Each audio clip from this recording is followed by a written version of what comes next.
Bonjour et bienvenue dans la chaîne Mathématiques Sciences. Aujourd'hui, je vais présenter et expliquer une nouvelle vidéo. Cette vidéo donc en physique-chimie, toujours sur le thème numéro 1, constitution et transformation de la matière. Et dans cette vidéo-là, nous allons simplement faire un exercice d'application, cette fois-ci sur les compositions massiques. Alors, vous aurez un autre exercice d'application sur les compositions volumiques. Mais donc là, ici, on va voir un exercice d'application sur les compositions massiques.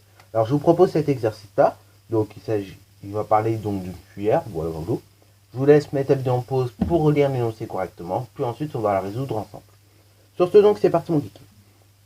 Alors donc ici ça nous parle du rulose, et donc on nous dit ici que le rulose est un alliage de cuivre, de nickel et d'argent, utilisé en joaillerie, ok, et pour la fabrication également de couverts, tels que de cuillères par exemple, comme on vous a montré sur la photo. Ok. La composition massique d'un objet en rulose est donc d'un demi de cuivre, ok, un quart de nickel et un quart d'argent. Donc là, que ce soit très facile, franchement, je crois que c'est même pas une question de niveau seconde, mais bon, qui peut quand même faire peur à certains, c'est calculer donc ces proportions-là en pourcentage.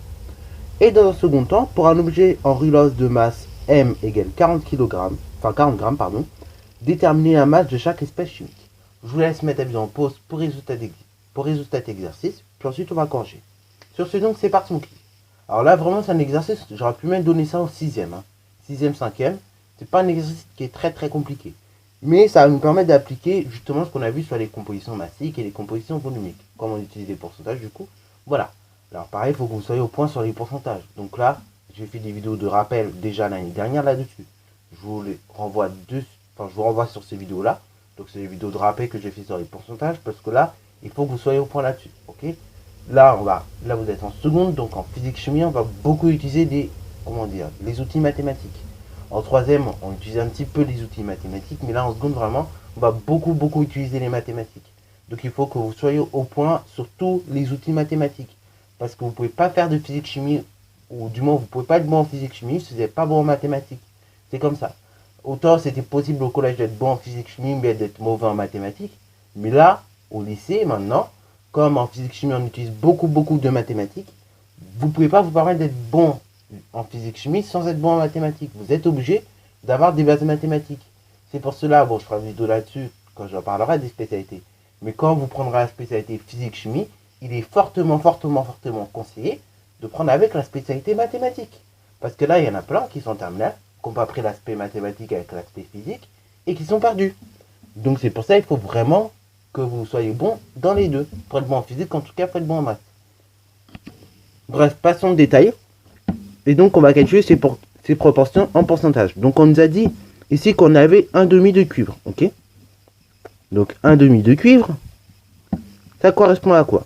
Bah, ça correspond dans ce cas-là en pourcentage à un demi multiplié par 100.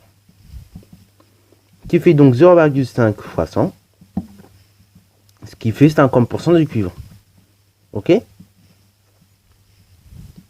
Ensuite, on vous a dit également que dans le rulose, on avait un quart de nickel. Donc un quart de nickel, ça correspond à quoi?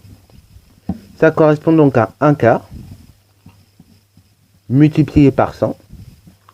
Ce qui veut dire donc 0,25 multiplié par 100. Ce qui correspond à 25% de nickel.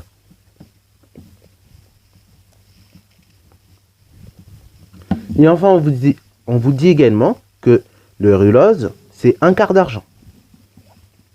Pareil, cela correspond donc en pourcentage à un quart multiplié par 100, c'est-à-dire 0,25 fois 100, c'est-à-dire 25% d'argent.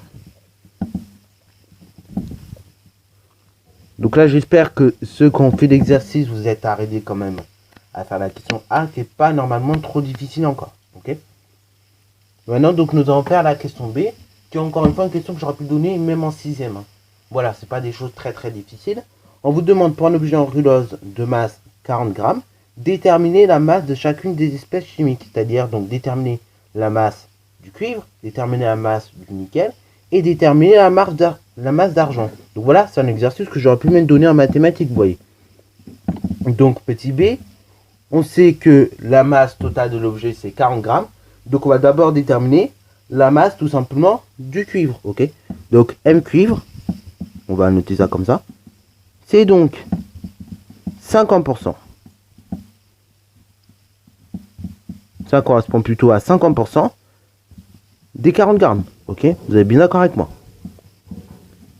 Ce qui veut dire que cela correspond à 0,5 ou bien 50 sur 100 multiplié par 40. 0,5 multiplié par 40, il se trouve que ça fait 20 grammes. Donc là, vous avez 20 grammes de cuivre. 20 grammes de cuivre, tout simplement dans cet objet en rulose. Alors, maintenant, déterminons également, à présent, la masse de nickel. Donc, c'est parti, on va déterminer la masse du nickel, M nickel.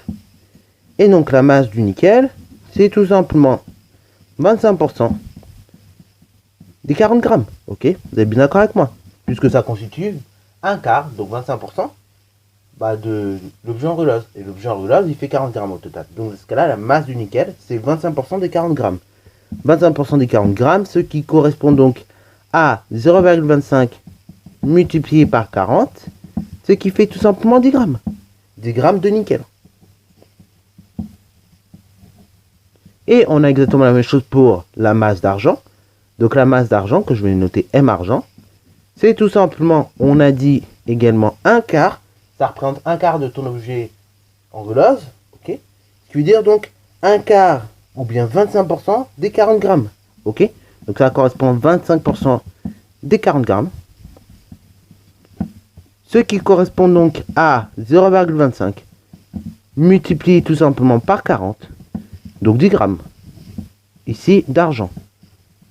Alors si vous additionnez bien toutes vos proportions, 20 plus 10 plus 10, normalement on retombe sur nos 40 grammes. Bah oui, 25 et 10, 30, plus 10 encore, ça fait bien 40. Donc on retombe bien sur la proportion totale, donc qui correspond à la masse totale en fait du rulose. Ok. Dans ce cas-là, on peut éventuellement faire une petite phrase réponse de conclusion en disant que dans un objet en rulose de masse M égale 40 grammes, on a donc 20 grammes de cuivre, 10 grammes de nickel et enfin 10 grammes d'argent. Et voilà, donc nous avons tout indiqué. Alors vous voyez, c'est un exercice basique qu'on peut donner à des sixièmes, mais qui arrive en seconde, si vous n'avez pas tous vos outils bien opérationnels, vous êtes perdu. Ok. Voilà. Donc j'espère que cette vidéo vous aura plu. J'espère que l'exercice aura été normalement facile.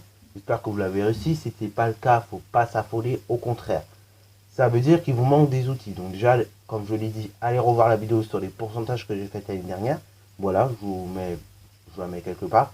Voilà, c'est dans la playlist proportionnalité des troisièmes.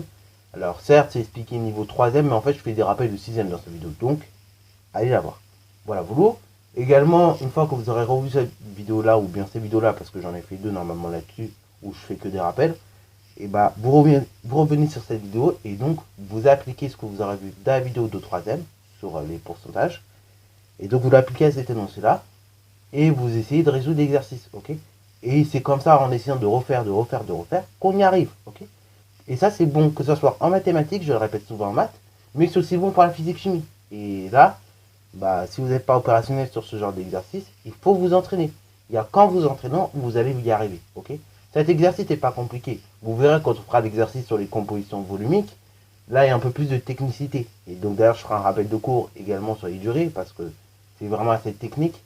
Il y a un peu plus de complexité et de technique dans cet exercice-là que je vous proposerai. Donc c'est pour ça, déjà, entraînez-vous sur ce genre d'exercice. Et après, quand on fera les compositions volumiques en exercice, là, comme il y aura un peu plus de technicité, de choses, et dans ce cas-là, pareil, vous serez déjà opérationnel sur quelque chose. Voilà. Sur ce, j'espère que cette vidéo t'aura plu. N'hésite d'ailleurs pas à la liker, commenter et bon instant à toi en mathématiques et en sciences.